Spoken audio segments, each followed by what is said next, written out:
Now, in terms of cost, two things that the Asian companies are very smart, very efficient at doing it, is that one is that how they, I'll have to show this,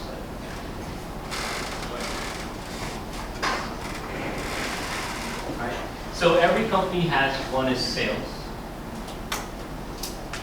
right? And you have your variable cost, right? And then you have your contribution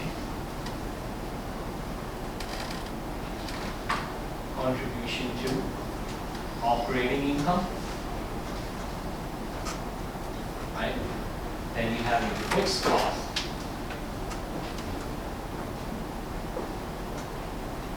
right? And then you have your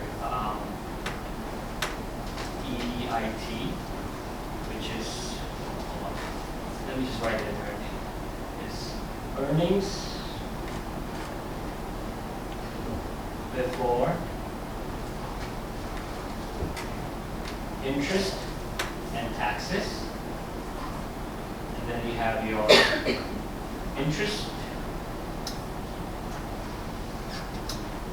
And then you have your earnings before taxes.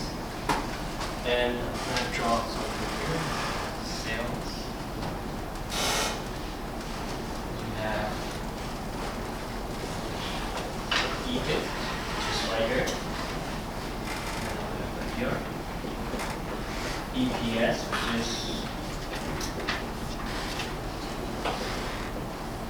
earnings per share. Right? Now, these three things have a good relationship. I'll explain that.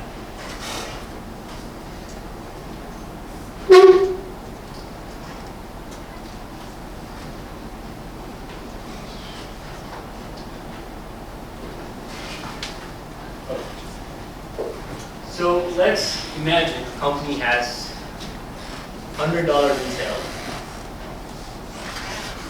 right? You have your variable cost of 20, right? So that means your contribution to the company is 80 to the operating profit. Then you have your fixed cost. Let's see, your fixed cost is $20. Then you have your earnings before interest and taxes, which is 60. Then you have your interest payment. Let's say it's $10 in interest you pay for your loans and everything that you pay. So your earnings before tax is 50. Right? And then you have this, you have this. So there's a relationship. This is something that all the companies in Asia are able to really be smart at and be efficient, is that they're able to minimize their variable costs. That is something that always hits the company, right? So you have your fixed cost always, but you have your plant, property, equipment, manufacturing machines, and things like that, right? That's always going to be fixed. You have your salaries, you know that's always fixed. You have cost of selling something that's usually fixed. But what's the variable cost? You never know that the raw materials you buy that can go up.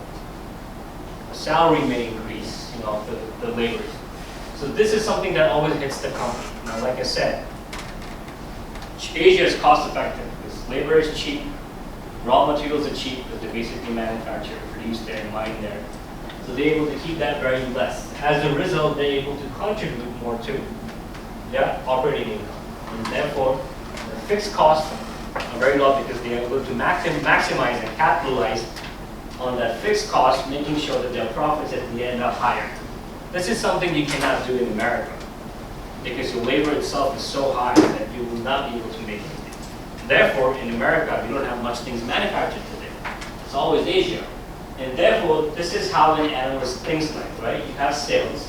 My relationship between sales and EBIT right here is called the degree of operating leverage. That's what the UL stands.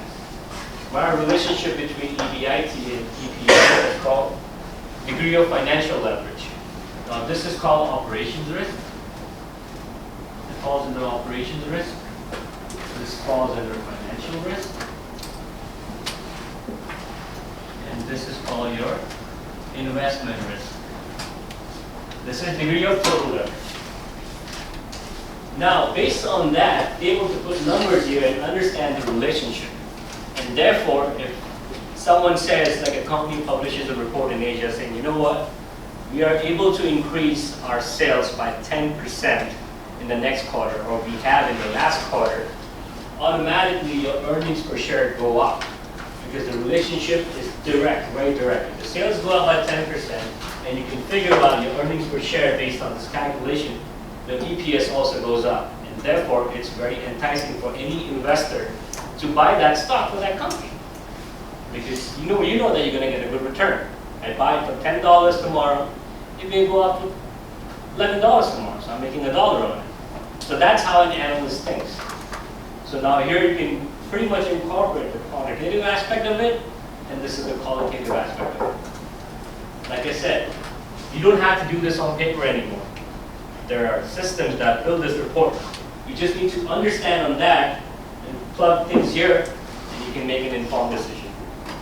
That's the whole idea. So that's just one aspect of an analyst. Other things